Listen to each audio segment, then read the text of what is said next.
నమస్తే, welcome to 6 TV. వచ్చే ఎన్నికల్లో ఓటేయాలని అందరూ ఉత్సాహం చూపిస్తుంటారు. ఎర్రటి ఎండను లెక్క చేయకుండా క్యూ లైన్లలో నిలబడతారు. ఓటు హక్కు ఎప్పుడు ఉపయోగించుకుంటామా అని ఎదురు చూస్తుంటారు. తీరా పోలింగ్ బూత్లోకి అడుగు పెట్టగానే మీ ఓటు లేదని గుండె గుబేల్మనే వార్త చెవిన పడితే కంగారు పడకండి. ఓటర్ జాబితాలో కూడా మీ పేరు లేదని తెలియగానే గాబరా పడకండి. అప్పటికప్పుడు ఏం చేయాలో అర్థం కాని అయోమయానికి గురి కాకండి. మీ దగ్గర మరో ఆయుధం కూడా ఉందనే విషయం మర్చిపోకండి. అదే ఆధార్.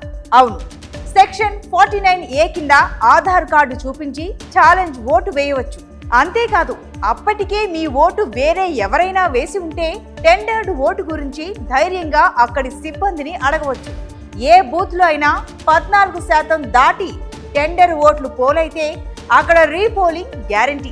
అర్థమైంది కదా? ఎన్నికల్లో అక్రమాలు అరికట్టడానికి పౌరులుగా మన వంతు బాధ్యతలను ఇలా నిర్వర్తిద్దాం మనం.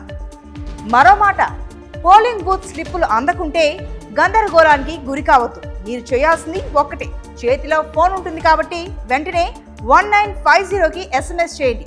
ఎలా అంటే ECI స్పేస్ మీ ఓటర్ ID అని టైప్ చేస్తే 15 సెకండ్లలో స్లిప్ మీ ఫోన్కు వస్తుంది. అర్థమైంది కదా? ఈ విషయం 10 మందికి తెలియజేయండి. తెలివిగా ఓటేయండి. చివరిగా ఓటు వేయండి. అది ఎవరికైనా సరే, ఓటును మాత్రం వేయండి. ఎందుకంటే ఓటు మన హక్కే కాదు, మనందరి బాధ్యత కూడా. Keep watching 6 TV. సామాన్యుడి ఆరోపణ.